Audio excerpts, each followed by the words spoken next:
ईश्वर का धन्यवाद हो। अभी हम लोगों ने मत्ती के 21 अध्याय को पढ़ा और खजूर इतवार के बारे में हम लोग जानने की कोशिश किए। आप इस घटना को लूका के 19 अध्याय में भी पढ़ सकते हैं। 28 पद से जब पढ़ना शुरू करेंगे, लूका का 19 अध्याय और उसके 28वें पद से, या मत्ती का 21 अध्याय का 1 पद से आप जब पढ़ना शुरू करते हैं, इसको आप मरकुस का 11वां अध्याय में भी पढ़ सकते हैं। अगर आप लोग चाहें तो तीनों वचन को खोल करके रख लीजिए। मरकुस का 11वां अध्याय भी खोल करके रखे रहिए कोई एक आदमी, मत्ती का 21वां अध्याय भी खोल करके रखिए, और लूका का 19वां अध्याय उसका 28 पद के आगे अगर आप देखेंगे क्या हुआ था। अगर आपको याद होगा, अभी आपने पढ़ा था कि जब यीशु मसीह यरूशलेम को जा रहा था और जैतून नाम के पहाड़ पर बेथफेगे और बेतनिया के पास पहुंचा था, तो अपने चेलों में से 2 जन को क्या बोल करके भेजा कि सामने के गांव में जाओ, है ना, और वहां पर एक गधी और उसका बच्चा बंधा हुआ है और उसको खोल करके ले आना। जब तुम उसको खोलोगे तो उस वक्त में लोग पूछेंगे जरूर, तुम उनको जरूर शांति से उत्तर देना कि परमेश्वर को, प्रभु को इसका क्या है प्रयोजन है, प्रभु को इससे क्या है काम है, और उसको लेकर के आना। आगे आप पढ़ते हैं कि चेलों ने ऐसा ही किया। उनको मिला गधी और गधी का बच्चा। मत्ती 21 अध्याय में देखेंगे तो केवल गधा का बच्चा नहीं था, साथ में गधी भी थी। देखें कि नहीं मत्ती के 21 अध्याय में, मत्ती 21 अध्याय में गधी और गधी का बच्चा है। बाकी जगह में पढ़ते हैं लूका वगैरह में तो खाली किसका जिक्र आया है, गधे के बच्चे का जिक्र आया है। और फिर उन लोग यीशु मसीह के पास में उसको लाते हैं, उसके ऊपर में कपड़े डालते हैं, ठीक है, और उसके ऊपर में यीशु मसीह क्या करता है, गधी के बच्चे में सवार होकर के यरूशलेम जाता है। और तब सारे लोग रास्ते में क्या कर रहे हैं, खजूर की डालियां बिछा रहे हैं, ठीक है, सारे लोग रास्ते में खजूर की डाली और अपने कपड़े बिछा रहे हैं और यीशु मसीह यरूशलेम की ओर जा रहा है। इस घटना को हम लोग अलग अलग तरीके से देख सकते हैं। आज हम एक विश्वासी के जीवन के नजरिए से देख रहे हैं, आज चेलों के नजरिए से नहीं देख रहे हैं, ठीक है, आज यीशु मसीह के नजरिए से नहीं देख रहे हैं, आज बाहर वाले लोगों के नजरिए से हम नहीं देख रहे हैं, बहुत सारे इसमें चीज है। आज हम इस नजरिए से देख रहे हैं कि एक इंसान, नॉर्मल इंसान, हाँ, पहले इस घटनाक्रम को समझो। यीशु मसीह कहाँ जा रहा है, यरूशलेम। प्रकाशित वाक्य की किताब में 21 अध्याय में क्या लिखा हुआ है, 2 पद में, कि जब नया आकाश और नई पृथ्वी सृजन हो जाएगा, उसके बाद में क्या होगा, हम लोग कहाँ जाएंगे, यीशु मसीह के साथ कहाँ प्रवेश करेंगे, नया यरूशलेम में हम लोग क्या करेंगे, प्रवेश करेंगे। इस पृथ्वी में हम कौन है, परदेसी हैं। ये हमारा घर, ये हमारा देश नहीं है। हमारा घर कहाँ है, स्वर्गीय यरूशलेम, और वहां हम जा रहे हैं, किसके साथ जाना है हमको, यीशु मसीह के साथ, ठीक है। तो ये हम लोग किस नजर से देखेंगे कि कहां जा रहा है यीशु मसीह। अब यीशु मसीह दुनिया में आया, आने के बाद में मारा गया, गाड़ा गया, तीसरे दिन जी उठा और बादलों पे उठा लिया गया। अब अभी फिर से आने वाला है, आएगा और फिर अपने लोगों को अपने साथ लेकर के जाएगा। तो कहां हम लोग जाने वाले हैं, स्वर्गीय यरूशलेम में। ये कहानी समझ में आ रहा है तो हम लोग उस नजर से देखेंगे। अब सवाल पैदा होता है, यहाँ ढेर सारे नए लोग हैं, तो आप लोग हमको बताएंगे ये गधा का बच्चा किसको दिखलाता है। आप लोगों में से तुम लोगों को तो मालूम है सबको, गधा के विनम्रता को दिखाता है। अय्यूब की किताब 11 अध्याय और उसका 12 पद पढ़ो। अय्यूब की किताब 11 अध्याय और उसका 12 पद पढ़ो। अय्यूब 11 और उसका 12। अय्यूब 11:12 पढ़ो। परंतु मनुष्य छूछा रुको, मनुष्य छूछा का मतलब क्या होता है? छूछा का मतलब होता है जिसके अंदर में कुछ भी नहीं होता है। इंसान को न मालूम समझता है कि हमारे पास तो बहुत कुछ है, बल, धन, संपत्ति, ज्ञान। परमेश्वर का वचन क्या बोलता है? मनुष्य के अंदर में क्या है? कुछ भी नहीं, खोखला है। अपना औकात नाम का चीज मनुष्य में कोई भी नहीं है। मनुष्य कौन है? छूछा और निर्बुद्धि है। निर्बुद्धि का मतलब ज्ञान है नहीं। और इंसान कौन चीज का डींग मारता है? हम लोग कितने क्या बन गए? ज्ञानी बन गए। बड़का BD ABCD पढ़ लेता है, MA BA पढ़ लेता है, बहुत पढ़ लिया तो समझता है कि बहुत बड़ा ज्ञानी हो गया है। परमेश्वर का वचन बोलता है मनुष्य कौन है? निर्बुद्धि। और कैसा है? पढ़ो, छूछा यानी खाली और निर्बुद्धि। और क्योंकि मनुष्य जन्म ही से जंगली गधे के बच्चे के समान होता है। अरे गधा का बच्चा होता है। बाइबल मनुष्य को गधा का बच्चा बोलती। समझ में आ रहा है? ये गधा का बच्चा। मनुष्य जाति कौन है? छूछा, निर्बुद्धि, खोखला, ज्ञान नहीं है, बुद्धि नहीं है। और कौन है? गधा के बच्चे के समान है। समझ में आ गया? तो यहाँ गधा का बच्चा किसको दिखा रहा है? मनुष्य जाति को। तू मनुष्य जाति में आती है कि नहीं आती है? हम तो भाई मनुष्य जाति में आते हैं। और परमेश्वर का वचन बताता है कि हम लोग कौन चीज है? गधा का बच्चा। अब यहाँ पर गधा का बच्चा का हालत क्या है? यूट्यूब वाले आप लोग भी सोच सुनिए, ये बाइबल बोल रही भाई, हम नहीं बोल रहे आपको गधा का बच्चा। हाँ? गधा का बच्चा का हालत क्या है? हाँ? लो, गधा का बच्चा का हालत क्या है? गधा का बच्चा बंधा हुआ है। नहीं दिखाई पड़ रहा? पढ़ो, गधा का बच्चा क्या है? यीशु मसीह क्या बोला? ये गधा का बच्चा जो है बंधा हुआ है। अच्छा एक काम करो, मरकुस 11:4 पढ़ो। कहां पर बंधा हुआ है? पढ़ो पढ़ो पढ़ो पढ़ो, मरकुस 11:4 पहले। जाकर उस बच्चे को बाहर द्वार के पास चौक में बंधा हुआ पाया। बस कर। उन्होंने उस गधे के बच्चे को जो देखा तो कहां था? बाहर द्वार के पास चौक में बंधा हुआ पाया।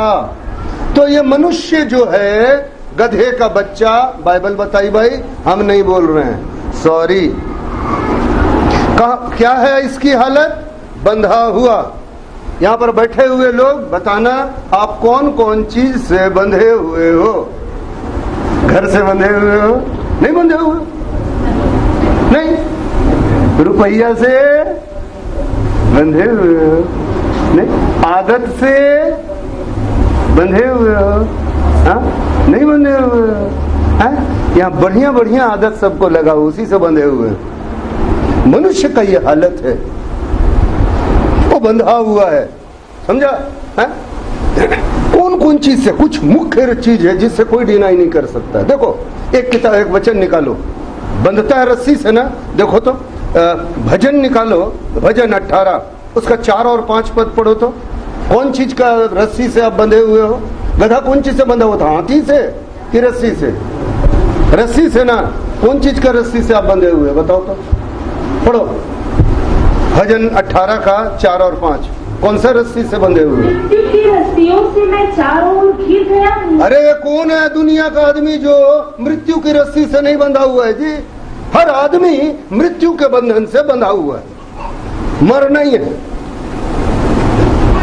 प्रभु क्या चाहता है? उस मृत्यु के बंधन से तुमको क्या मिले? छुटकारा। हेलो, जितने लोग सुन रहे हो, डिनाई नहीं कर सकते हो आप गधा का बच्चा हो। बाइबल बोलती है वो बंधा हुआ है मृत्यु की रस्सियों से। मनुष्य मृत्यु की रस्सी से बंधा है और प्रभु क्या देना चाहता है? अनंत जीवन। बंधे हुए जीवन में क्या देना चाहता है? स्वतंत्रता। यूहन्ना का 8वां अध्याय में क्या कहता है? कि मैं तुम्हें क्या करने के लिए है? स्वतंत्र करने के लिए। तुम सत्य को जानोगे और सत्य तुम्हें क्या कर देगा? स्वतंत्र कर देगा। तो ये बात को समझना चाहिए आपको। मृत्यु का रस्सी से सब कोई बंधा हुआ है। और कौन चीज से बंधा हुआ है? अयूब का किताब निकालो 36 अध्याय और 8वां पद को पढ़ो तो। अयूब की किताब 36 अध्याय और 8वां पद। चाहे वे बेड़ियों में जकड़े जाएं, हाँ, और दुख की रस्सियों से बांधे जाएं। कौन आदमी है इस दुनिया में जो दुख की रस्सी से बंधा हुआ नहीं है? किसके पास दुख मुसीबत तकलीफ नहीं है? बताओ। यहीं बैठे हुए लोग बताओ। आप YouTube वाले जो सुन रहे हैं, आप भी बताइए, दुख की रस्सी से आप बंधे हुए हैं कि नहीं? किसके पास में दुख नहीं है? किसके पास में मुसीबत नहीं है? बंधे हुए हो ना? बाइबल सही बता रही है ना कि हम लोग गधा का बच्चा है। समझ में आया? और हम लोग गुलामी का रस्सी से बंधे हुए हैं, मृत्यु का रस्सी से बंधे हुए हैं, दुख और मुसीबत और तकलीफ का रस्सी से बंधे हुए हैं। यीशु मसीह क्या चाहता है? छुटकारा चाहता है कि हमारे लिए क्या हो जाए? छुटकारा। एक और रस्सी से हम लोग बंधे हुए हैं। बताएं, एक और चीज हमारे जीवन में रहता है। ये शायद किताब निकालो 5 अध्याय और 18 पद। ये शाया की किताब 5 अध्याय और 18 पद। ये शाया नबी की किताब 5 अध्याय और 18 पद निकालो। हाय उन पर जो अधर्म को अनर्थ की रस्सियों से। कौन चीज का रस्सी है जी? अनर्थ की रस्सी से अधर्म को खींचते हैं हम लोग। हम लोग को कौन सी रस्सी बांधती है? अनर्थ की रस्सी। अनर्थ का मतलब क्या होता है? ऐसा जिसका कोई अर्थ नहीं है, ऐसा जिसका कोई मीनिंग नहीं है।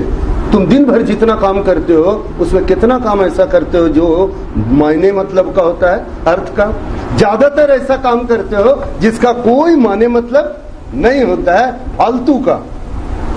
और उसके चलते क्या करते हो? अधर्म को खींचते चले जाते हो अपने पास।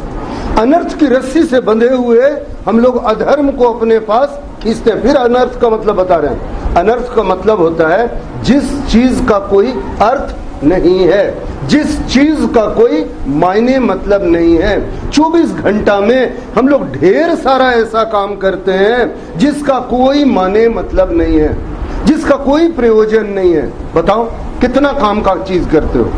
और उठा करके देख लेना, दिन भर में ढेर सारा समय हमारा गुजरता है बेमाने बेमतलब का चीज में। अनर्थ। यही रस्सी से हम लोग बंधे रहते हैं। तो क्या है हम लोगों के जीवन में? अगर आप देखोगे हम लोग गुलामी की रस्सी से बंधे हैं। हर आदमी कोई ना कोई चीज का क्या है?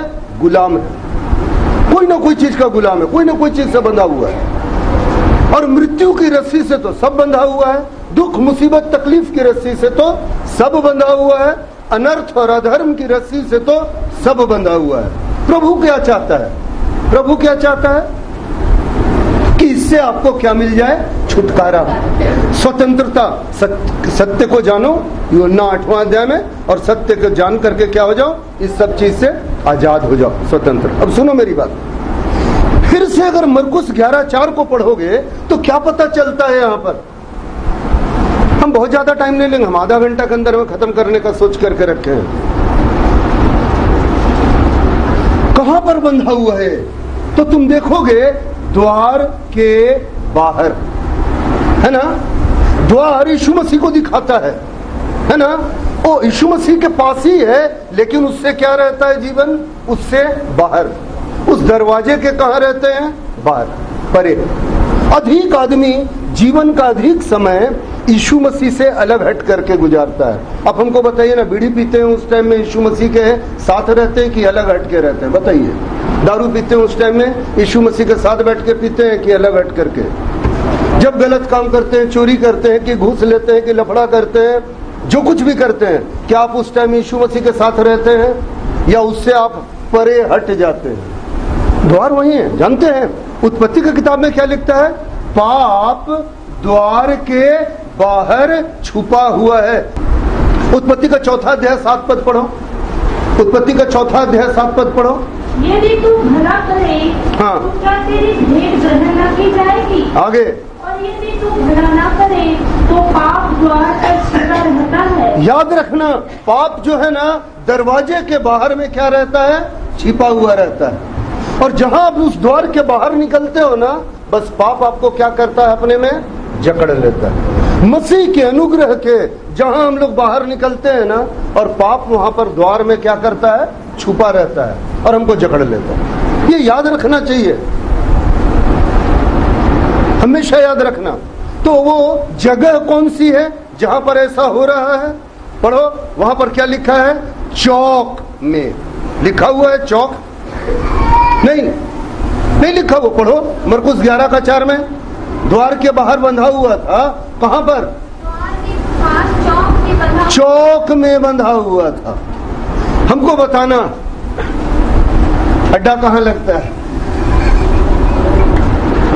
चौक का मतलब क्या होता है? इसका 2 इंटरप्रिटेशन है सर। चौक का मतलब होता है, क्या होता है चौक का मतलब? चौराहा। इसका मतलब? हाँ, हम बता रहे हैं, चौराहा हम लोग बोलते हैं कि जीवन के चौराहे पर, हाँ, यानी एक ऐसी जगह हम लोग पहुंचते हैं जहां पर हमारे सामने कई एक मार्ग होता है, कई एक जगह रास्ता होता है, उसमें से एक का हम क्या करते हैं? चुनाव। जिंदगी में हमेशा हम लोग एक चुनाव के द्वार पर खड़े रहते हैं, हमेशा। सुबह से शाम तक हमको बताना, सुबह से शाम तक तुम्हारा जीवन कैसे चलता है? कैसे? हर बार, हर परिस्थिति में क्या होता है? क्या करें, क्या ना करें। हर समय एक डिसीजन लेना पड़ता है। अभी तुम लोग में से कुछ लोग बाइबल स्कूल जा रहे हो, ठीक है, डिसीजन की बात है। कुछ लोग गर्मी का छुट्टी में डांस क्लास जाएगा, नाच सीखेगा। कुछ लोग म्यूजिक क्लास जाएगा। कुछ लोग गर्मी का छुट्टी में पिकनिक मनाने और छुट्टी मनाने जाएगा। कुछ लोग दूसरे तरीके से टाइम काटेगा। सब कोई अपना अपना चुनाव कर सकता है। तुम में से 2-3 बच्चे लोग क्या चुन करके रखा कि नहीं, हम लोग 2 महीने के लिए कहाँ जाएंगे? बाइबल स्कूल जाएंगे, 2 महीना का स्पेशल समर क्लास करेंगे। ये जीवन का चुनाव होता है। अपने जीवन को पलट करके देखो, हर आदमी जीवन में ऐसे करके खड़े होके क्या बोलता है? काश हम उस समय में ऐसा नहीं ऐसा किए होते। चुनाव था, हम ऐसा भी कर सकते थे और वैसा भी कर सकते थे। और उस चौराहे पर, चौक पर, जहां आपका क्या है? लाइफ का डिसीजन लेना है। डिसीजन के टाइम में जब आदमी गलत करता है तो उसका भोग जिंदगी भर भोगना पड़ता है। ये याद रखिएगा। चौक में बंधा रहता है। वैसे बाइबल चौक के बारे में एक बात बता दे। चौक में, हाँ, एक चलेगा? मेरे पास में कुल मिलाकर के 7 रेफरेंसेस है, एक पढ़ाते हैं। यिर्मयाह नबी की किताब निकालो, ये तुम लोग जा करके बताना है लोगों को। 9 अध्याय के 21 पद पढ़ो तो क्या लिखा है? यिर्मयाह 9:21 पढ़ो तो। क्योंकि मृत्यु हमारी खिड़कियों से होकर हमारे महलों में घुस आई है। और आगे? कि हमारी सड़कों में बच्चों को और चौकों में जवानों को मिटा दे। चौक में कौन बर्बाद होता है? क्या करता है चौक में जवान लोग? हैं? बताओ ना। ए लड़की लोग, चौक में लड़का लोग खड़ा रहता है और क्या करता है? लड़की लोग बताएगी, उन लोग को ज्यादा मालूम है। हैं? बोलो। नहीं, सब जवान लड़की लोग बैठी है। बताओ, चौक में लड़का लोग खड़ा होकर क्या करता है?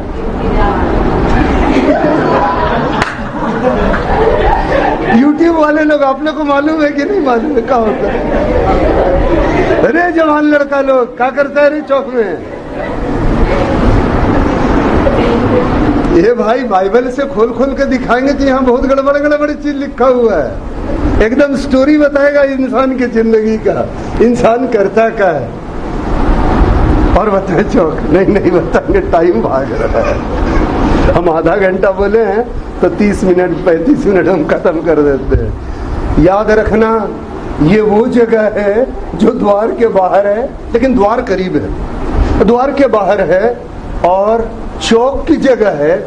और जिंदगी के चौराहे में डिसीजन लेने के जगह में हम लोग अपने अपने गुलामी में क्या रहते हैं, बंधे हुए रहते हैं, मृत्यु से, दुख से, मुसीबत से और तकलीफ से। और यीशु मसीह क्या चाहता है हमारे जीवन में? हमारे जीवन में यीशु मसीह मुक्ति, छुटकारा या नजात चाहता है। हमारे जीवन में वो स्वतंत्रता चाहता है। सवाल ये पैदा होता है, क्या हम लोग इस चीज को अपने जीवन में कभी सोचने का भी कोशिश किए हैं कि ऐसी मनुष्य की हालत है कि हाँ, उसके साथ में ऐसी ऐसी ऐसी ऐसी ऐसी ऐसी बात है? नहीं, हम बोल रहे हैं ना, यीशु मसीह बोला, हम नहीं बोले। यूहन्ना का 8वां अध्याय तभी से बोल रहे हैं, निकालो ना 8वां अध्याय में यीशु मसीह क्या बोला है। 8वां अध्याय निकाल कर पढ़ो, यूहन्ना का 8वां अध्याय का 34 पद से पढ़ोगे पता चल जाएगा। 34 से 36 पढ़ो, यूहन्ना 8वां अध्याय उसका 34 से 36। यीशु ने उनको उत्तर दिया, हाँ, मैं तुमसे सच सच कहता हूँ, हाँ, कि जो कोई पाप करता है वह पाप का दास है। रुको, तुमने में दास लिखा है, मेरी बाइबल में लिखा है जो पाप करता है वो पाप का क्या है, गुलाम है। गुलाम क्या है, बंधा हुआ। अब पाप से बताना ना कि कौन बंधा हुआ नहीं है, किसके जीवन में पाप नहीं है। बाइबल क्या बोलती है, सबने पाप किया है और परमेश्वर की महिमा से क्या है, रहित है। तो ये बात जानना कि हम लोग पाप के गुलामी में क्या है। यीशु मसीह बोला, सब कोई जो पाप करता है वो पाप का क्या है, गुलाम है, पाप का दास है। पाप से क्या किया हुआ है, बंधा हुआ है। कोई नहीं बोल सकता कि हम पाप से परे हैं। हर एक के जीवन में कुछ न कुछ कुछ न कुछ कुछ न कुछ होते रहता है। तो आगे पढ़ो। दास घर में नहीं रहता, हाँ, रहता है। आगे, इसलिए यदि पुत्र तुम्हें स्वतंत्र करेगा, हाँ, सचमुच तुम स्वतंत्र हो जाओगे। हाँ, ठीक है। आगे पढ़ते चले जाओगे तो पता चलता है, हाँ, कि तुम सत्य को जानोगे। और सत्य 17 अध्याय में ना, 17 अध्याय में ना 21 पद में भी, उसका 17वां अध्याय में भी, 17 अध्याय का 17 पद में भी बोलता है, और तुम सत्य को जानोगे और सत्य तुम्हें स्वतंत्र करेगा। फिर 17 में बोलता है, अपने सत्य वचन के द्वारा उन्हें क्या कर, अपने पवित्र कर। समझा ना? तो ये वचन सब है जो बताते हैं कि प्रभु की इच्छा क्या रहती है, हमको क्या करने के लिए, आजाद करने के लिए। अब हमको तुम बताना, प्रभु हमको आजाद क्यों करना चाहता है? हम तेरी जिंदगी की कहानी बता रहे हैं, मेरी जिंदगी की कहानी बता रहे हैं। ये स्टोरी है, इसको ऐसे भी देख सकते हो, खजूर के इतवार की स्टोरी को। काहे के लिए प्रभु आजाद करना चाहता है? वहां क्या लिखा है मालूम बेटा? वहां लिखा है, जाओ उसको खोल के मेरे पास लाओ। प्रभु क्या चाहता है मालूम? हम में से हर एक वो चौक में, चौराहे में, दरवाजे के बाहर बंधे हुए नहीं रहे, बल्कि किसके करीब आए? प्रभु के पास। प्रभु के पास क्यों? जानते हैं हम लोग प्रभु की संतान हैं। गधे का बच्चा जैसा हरकत करते हैं। हमको प्रभु इतना प्यार करता है, वो अपना संतान बनाना चाहता है और बोलता है उनको क्या करो, मेरे पास लाओ। प्रभु हमसे संगति करना चाहता है। काश हम लोग इस बात को समझें कि प्रभु हमको अपने करीब लाना चाहता है। काहे? वहां पर लिखा है, उसको मेरे पास लाओ। और कोई बोलेगा ना तो बोलना, प्रभु को इसका क्या है, प्रयोजन है। प्रभु को इसका प्रयोजन है का मतलब आप लोग बताइएगा, क्या मतलब है? आप लोग प्रयोजन का मतलब, हाँ, हम बता रहे ठेठ भाषा में, प्रभु को इससे क्या है, काम है। प्रभु को इसकी क्या है, जरूरत है। प्रभु को इस गधे के बच्चे से क्या है, काम है। तुम में से हर एक के लिए प्रभु के पास में क्या है, एक एक प्रयोजन है। अपने वो पास ला करके ना, तुम में से हर एक के साथ में ना एक रिश्ता बना करके ना तुमको एक एक ठो ना काम सौंपना चाहता है। हम एग्जाम्पल देते हैं। एक कौआ था, कौन था? एलिया के जमाने में। उस कौए के लिए प्रभु के पास में काम था। बोला, कौआ सुन, मेरा भक्त एलिया जो है किरीत नाम नाले के पास में छुपा हुआ है, तुम रोज राजमहल से रोटी और मांस उठा करके ले आना और मेरे भविष्यवक्ता को, मेरे संत जन को, मेरे भक्त को रोज रोटी खिलाना। अरे कौआ के लिए मेरे प्रभु के पास में काम है। बात समझ में आता है? हर गधे के बच्चे के लिए प्रभु के पास काम है। प्रभु आपको दुनिया में व्यर्थ नहीं बनाया है। इस दुनिया में प्रभु आपको व्यर्थ नहीं भेजा है। याद रखना, दाल रोटी कमाने के लिए जो करते हो अब देखो मेरे सारे बच्चे लोगों को देखो, हम अपना सबको इन लोगों को बच्चा बोलते हैं, इन लोगों को देखो हमें ही शिक्षा दी है। रोटी कमाने के लिए तुम डॉक्टरी करते हो करो, तुम इंजीनियरिंग किए हुए हो तुम अपना नौकरी करते हो करो, तुम किसानी करते हो किसानी करो, वो अलग चीज है। दाल रोटी का अपना हो गया, वो तो 24 घंटा थोड़ी होता है। उसके बाद हमेशा जिंदगी को प्रभु के हाथ में सौंप करके रखो। हर क्षण बेचैन प्रभु को क्या है तुम्हारा जरूरत है, वो तुम्हारा बाप, और बाप को अपने बेटे से जरूरत पड़ती है। गलत बोलते हैं जी, बाप के घर में बहुत काम है कि नहीं? पूरे सृष्टि का वो बाप कौन है? मालिक है। और अगर वो बाप सारे सृष्टि का मालिक है तो उसके बेटे के लिए हम लोग जो कि उसकी औलाद कहलाते हैं, संतान कहलाते हैं। बाइबल बोलती है जितनों ने मसीह यीशु को ग्रहण किया उसने उन्हें अपना संतान होने का क्या दिया? हक दिया, अधिकार दिया। तो हर बेटा के लिए बाप के पास में क्या रहता है? कुछ न कुछ काम रहता है, और साथ में क्या देता है? एक बहुत बड़ा चीज देता है बाप, मालूम है? अपना सब कुछ दे देता है, बोलता है तो तेरा ही है। देखो क्या हुआ, अब हम खत्म कर रहे हैं, आधा घंटा होने जा रहा है। जब ये गधा का बच्चा यीशु के पास लाया गया, हम चेला लोगों के बारे में जब बताएंगे तब बताएंगे, गधा का बच्चा को तैयार करना पड़ता है और अपना कपड़ा गधा का बच्चा के ऊपर में डाल करके गधा के बच्चे को लायक बनाना पड़ता है कि यीशु मसीह उसके ऊपर में क्या करे? सवारी करे। ये अलग सब्जेक्ट है, हम किसी दिन इसके ऊपर प्रचार करेंगे तुम लोग के साथ, तुम्हारे साथ तो किए हैं इसके ऊपर में। ये सब्जेक्ट नहीं बोल रहे हैं, लेकिन सुनो, ये सब्जेक्ट भी हम तुम लोग के साथ में डील किए हैं। गधा के बच्चे को और एक चीज देता है यीशु मसीह, अगर अपने जिंदगी में तुम उसको ला के सवारी करने दो तो देखो यीशु मसीह तुमको देता क्या है। अब हम समझाना चाहते हैं क्या? देखो आंख बंद करके और सोचो, आंख बंद करके देखो, ऊपर में सवारी, गधा के ऊपर सवारी कौन किया हुआ है? यीशु मसीह, है ना? और सारे दुनिया के लोग क्या कर रहे हैं? यीशु मसीह के लिए क्या बिछा रहे हैं? अपना कपड़ा और खजूर की डाली। आदर सम्मान और महिमा लोग किसको दे रहे हैं? यीशु मसीह को। आपको मालूम है उसके ऊपर से कौन चल रहा था? कपड़ा और खजूर का डाली के ऊपर से कौन चल रहा था? गधा चल रहा था। यीशु मसीह ने, लोग दुनिया का सम्मान देंगे यीशु मसीह को, और वो सम्मान का अधिकारी कौन बनेगा? हम लोग, गधा लोग। जो यीशु मसीह को अपने ऊपर बैठा के रखेगा उसको सब कोई सम्मान देंगे। तुम बताओ ना, हम कौन है? कुछ नहीं है। लेकिन यहाँ पर सारे के सारे बच्चे लोग, हम जहाँ कहीं भी जाते हैं मना करते हैं, मानता लोग हैं, कितने लोग पहुंच हो जाते हैं। हाँ, मैंने एकदम अजीब तरीके से सम्मान। हम इतने बड़े सम्मान के अधिकारी थे क्या? आदर के अधिकारी थे क्या? नहीं। आदर और सम्मान किसको दे रहा है? लोग, प्रभु को दे रहा है। लेकिन वो आदर और सम्मान प्रभु को देने के जो दे रहा है, तो उसके साथ साथ में उसका कतरा भर किसको मजा मिल रहा है? हमको, तुमको भी मिलता है। आज तुम बताओ ना, तुमको कितना सम्मान मिलता है? कितना सम्मान मिलता है? क्या रे, कितना सम्मान मिलता है? क्या इस सम्मान के तुम अधिकारी थे? नहीं। लेकिन जब प्रभु को अपने ऊपर सवारी करने दिया, उसके साथ यरूशलेम के रास्ते में चलने लग गए, तो रास्ते में जितने लोग भी हैं सब जय जयकार किसकी कर रहे हैं? प्रभु की।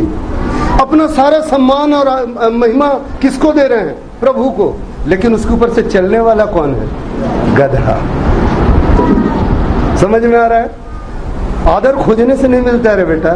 आदर कैसे मिलता मालूम? यीशु मसीह को अपने ऊपर में सवार कर लो और दुनिया में निकल जाओ, अपने आप आदर सम्मान इज्जत सब मिल जाएगा। तुमको भीख मांगने की जरूरत नहीं है। एक लाइन है, जानते हो? बिन मांगे मोती मिले और मांगे मिले ना भीख।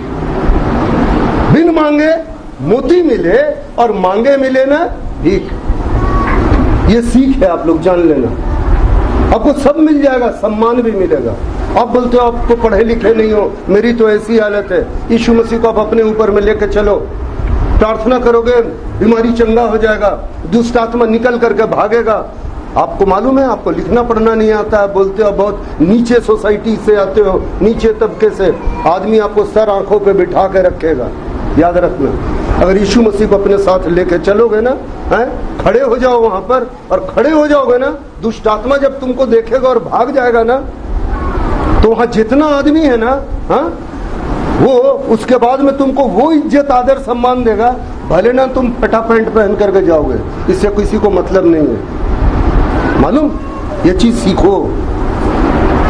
तो आज का संदेश क्या है?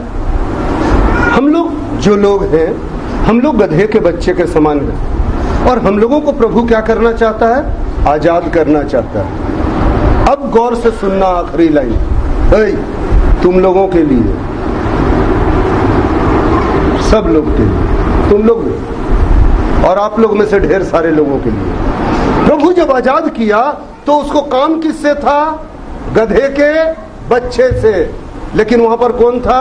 गधा का बच्चा और गधे के बच्चे की मां। प्रभु आजाद किसको किया? दोनों को। तू विश्वास कर, तू और तेरा घराना उद्धार पाएगा। तेरे चलते तेरे परिवार में उद्धार आएगा। तुम आजाद हो गए और तुम्हारे परिवार के लोग भी आजाद हो जाएंगे। प्रभु का प्रतिज्ञा है, और अगर है तो है। इस कहानी में भी अगर देखोगे तो प्रभु गधा का बच्चा को केवल आजाद नहीं किया, उसके साथ किसको आजाद किया है? उसकी मां को। मत्ती के सुसमाचार 21 अध्याय में देख लेना, गधी का बच्चा और उसकी मां और बच्चा दोनों को आजाद किया गया है। पूरा परिवार छुटकारा पाएगा मेरे प्यारों। आइए अपने सरों को झुकाएं। पत्नी अगर छूटी है, पति छूटेगा। पति अगर छुटकारा पाया है तो पत्नी छुटकारा पाएगी। अगर मां छुटकारा पाई है तो बच्चा छुटकारा पाएगा। बच्चा छुटकारा पाया है तो उसकी मां छुटकारा पाएगी। ये उद्धार जक्कई के जैसा पूरे परिवार में पसर जाएगा। आइए हम लोग अपने सरों को झुकाएं। धन्यवाद, धन्यवाद, धन्यवाद, धन्यवाद, धन्यवाद पिता परमेश्वर। धन्यवाद प्रभु जी। महान परमेश्वर, हे पिता परमेश्वर, तूने जो मुझे दिया मैंने तेरे बच्चों के बीच में बांट दिया। प्रभु जी, लोगों को इस चीज की समझ दे कि वो जाने कि तू स्वतंत्रता देने आता है, मृत्यु से, गुलामी से, पाप से, दुख से, मुसीबत से, अनर्थ से, अधर्म से और अपने आदतों से छुटकारा देने मांगता है। उस चौक पे रहने वाली जिंदगी, अनिर्णय की हालत, उस चौक पे जहां निर्णय नहीं ले सकते, हम डिसीजन नहीं ले सकते, ऐसी जगह पे से तू छुड़ा के अपने पास लाना चाहता है। दरवाजे के बाहर रहने वाले लोगों को तू अपने करीब लाता है। तू उनके ऊपर सवारी करके प्रभु जी उनको अपनी महिमा देने वाला परमेश्वर, अपने साथ यरूशलेम ले जाने वाला प्रभु जी, कि गधा का बच्चा भी यरूशलेम पहुंच गया। महान परमेश्वर, हमारे ऊपर ऐसी करुणा करने वाले परमेश्वर, कि हमारे लिए तेरे पास प्रयोजन है प्रभु जी, और हमारे साथ हमारे परिवार को भी उद्धार देने वाले प्रभु जी, तेरा धन्यवाद हो। धन्यवाद हो मेरे महान परमेश्वर। हे पिता, यहाँ जितने बैठे हुए और जितने YouTube के जरिए मेरी आवाज सुन रहे हैं प्रभु जी, एक एक बंधन को तोड़ दे प्रभु जी। उनके परिवार में उद्धार ले आ प्रभु जी। एक एक बंधन की आत्मा टूटने पाए, एक एक रस से टूट जाए। वो कोई भी चीज हो प्रभु जी, उस बंधन से लोगों को आजाद कर और उनके परिवार तक ये पहुंचे। और प्रभु जी, नीचे दबे कुचले लोगों को प्रभु जी तो उठा, अपने साथ महिमा पे विराजमान कर दे प्रभु जी। प्रभु जी, हम सबों को तू उस स्वर्गीय यरूशलेम की ओर ले चल। महान परमेश्वर, दया कर। सारी आदर, इज्जत और महिमा तुझे देते हैं। प्रार्थना अपने मुक्तिदाता तेरे पुत्र हमारे प्रभु यीशु मसीह के नाम से मांगते हैं। दया से सुन के ग्रहण कर। आमीन। आमीन।